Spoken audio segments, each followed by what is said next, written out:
This video I'm going to talk a little bit, I'm going to do a demonstration on more of a graded shading and transitioning from one value to another. But before that, just my phone was pooping out at the end of last video, so I did want to sort of come over here and clean this guy up a bit.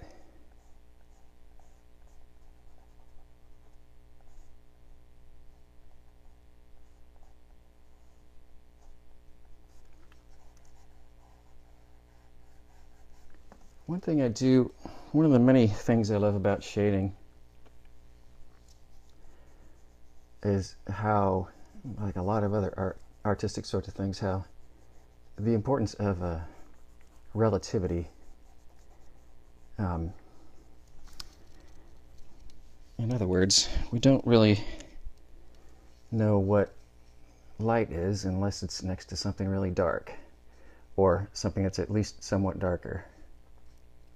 And we don't know what really dark is unless it's next to something somewhat lighter or much lighter. So I usually do try to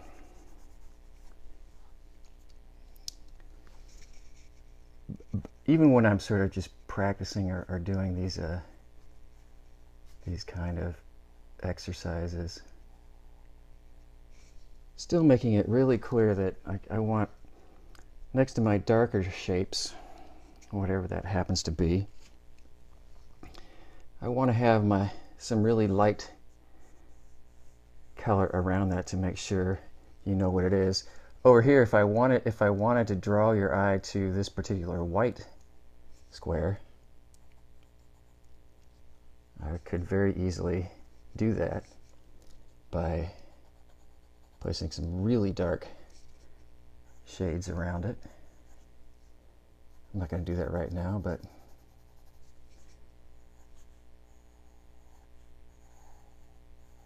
I'm going to fuss in other ways. Let's see. But that's not what this video was. That's right. That's right. The idea of shading in a graded fashion is basically doing the same sorts of things we've been doing, but instead of a distinct step fashion, we're going to make it a gradual fashion. So I'm not going to make my my lines for distinct separations.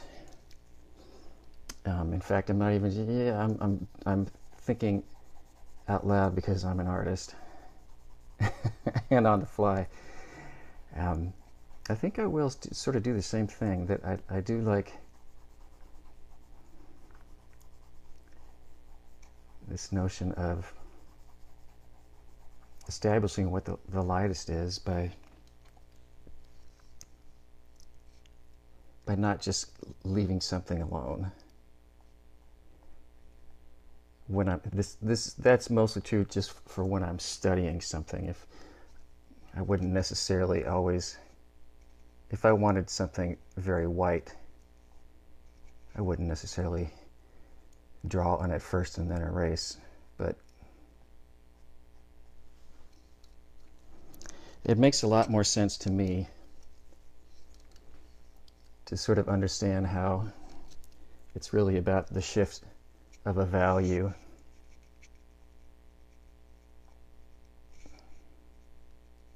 Shift of that light or white value to darker. That light or white value to darker. As opposed to just doing a swatch that says that's my white, that's a little bit darker gray. You can certainly do that if you want, but I encourage you to think about this reductive going back and forth as just part of the part of the fun process.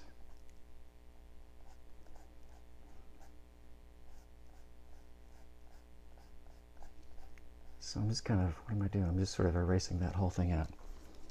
And then I am going to come back and start doing basically what I did on these others. I'm going to start extremely lightly. In fact, I'm going to try to start so you don't even notice. And I'm going to gradually get a little bit darker. But what I'm wanting to focus on is if the gradual change seems uniform to me. I don't want to try. I'm going to build up darkness just like the other examples. So I'm not going to try to do everything just in one pass. That's fun to practice. Do a little bit of blending with my pinky. I'll come in and clean up edges later on. I'll take another pass, which this is the 4B pencil.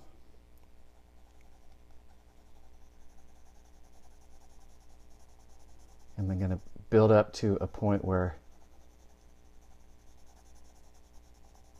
I feel like I've gotten enough out of this 4B pencil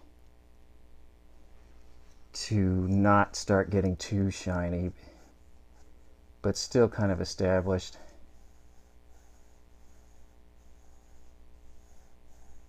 This gradation of value, going from white to slightly darker to slightly darker to slightly darker.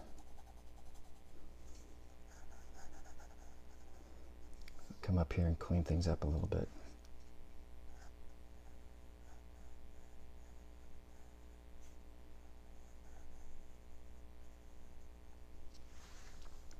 But I'm not going to get lost in getting to all the details.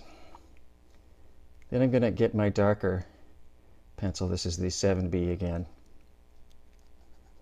And I'll probably start off a little bit after midway.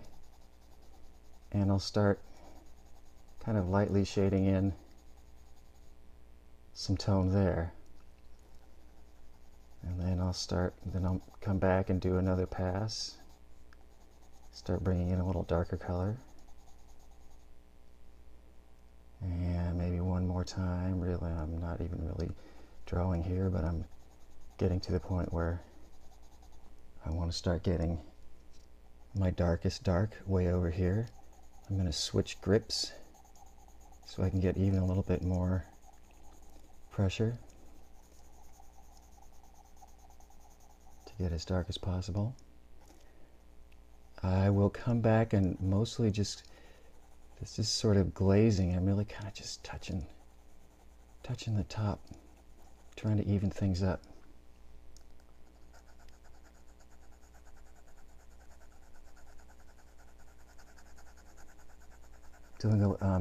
Going in a cross sort of hatching fashion at this point.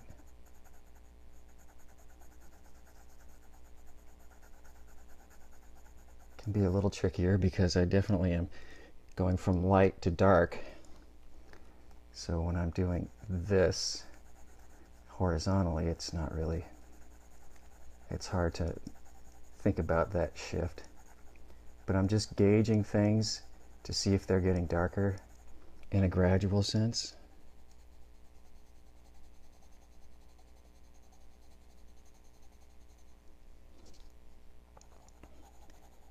And just helping to get my eye that much more familiar with what it's like when something changes in a really gradual fashion. We're going to work a little bit eventually on different sorts of edges. And edges are really just a chance to talk about how quickly values change from one value to another in an extremely quick fashion, or a somewhat quick fashion, or a very slow fashion, or a combination of anything, of all of those.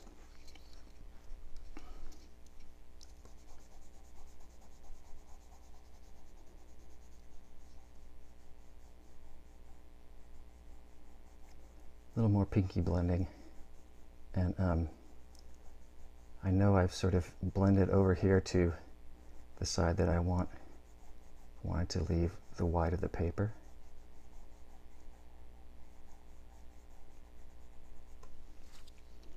That's okay, because I can come back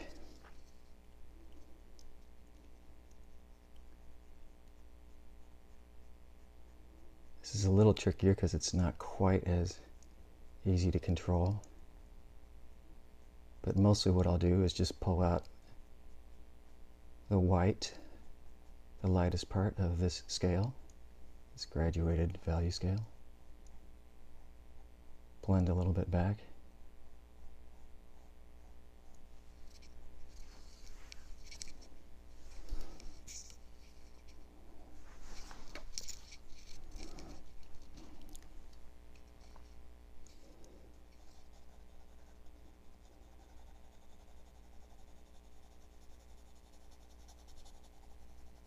This is my 4B again.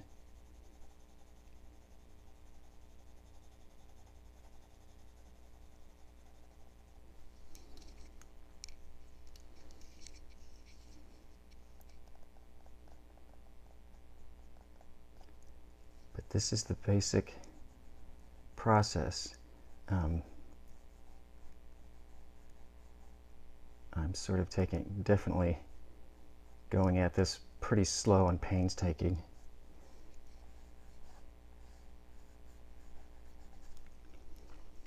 I wouldn't necessarily, at the beginning, this would definitely fall into the part of finishing up and rendering after things are drawn in.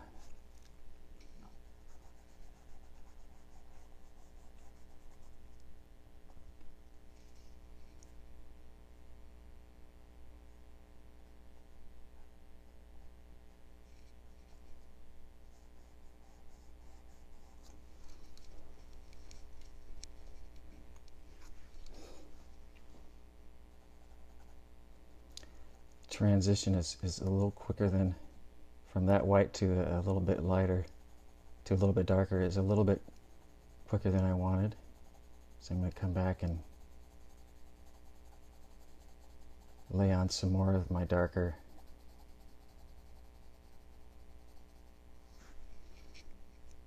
try to even it out a little bit more. So it's getting familiar with these different tools and how to use a light touch, how to come back and make something a little bit darker or a little bit lighter.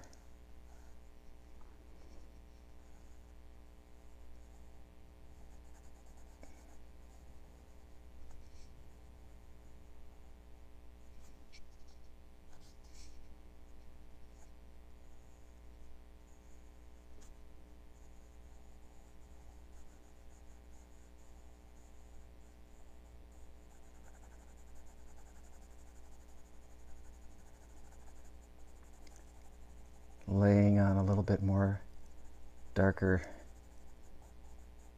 pigment, graphite.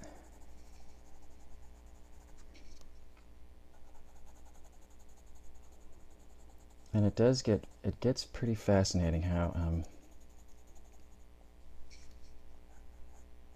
this shading really describes three-dimensional form.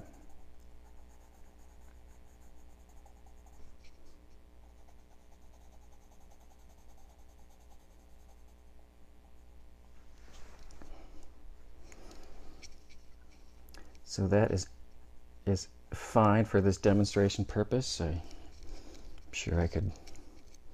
Well, it is interesting because, oh heck, why not? I can tell there's a spot right here that's a little bit darker than that way. So it sort of makes it appear that there's a dip in this particular part, and then it comes back up to the regular. That's the effect that a non-consistent change will have. And sometimes you want that, sometimes you don't want that. But little differences will make that big of a deal in your drawings.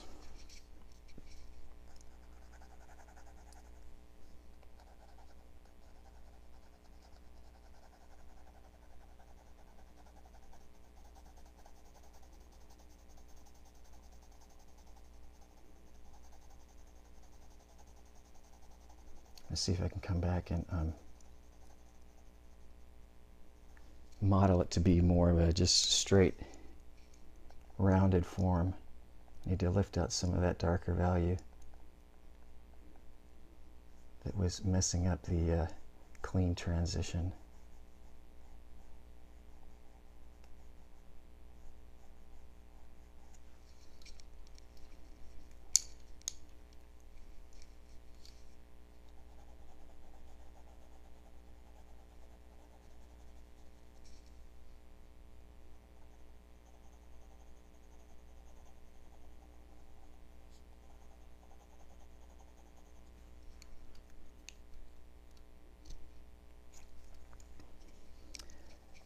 Going back and forth between my two pencils and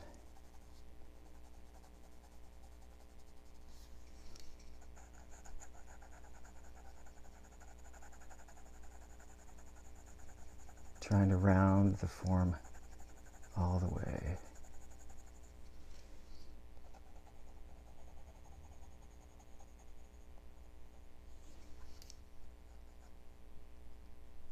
It's not perfect in there, but I am going to try to let it go. Emphasis on try.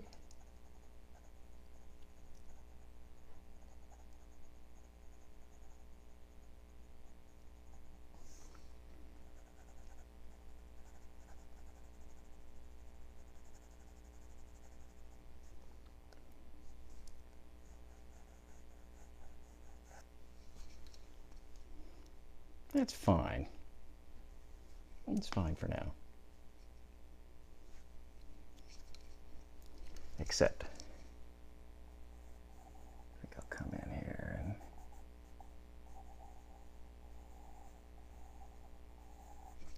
really try to define these a little bit better.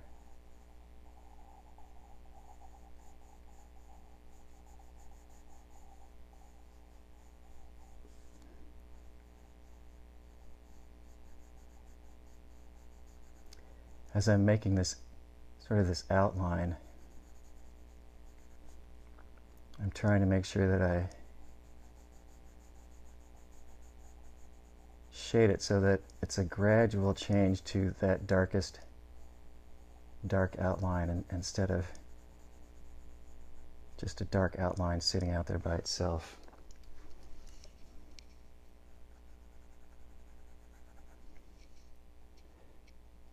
Should probably do a whole video on that.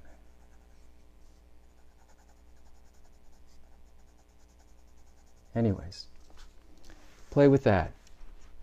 Have fun.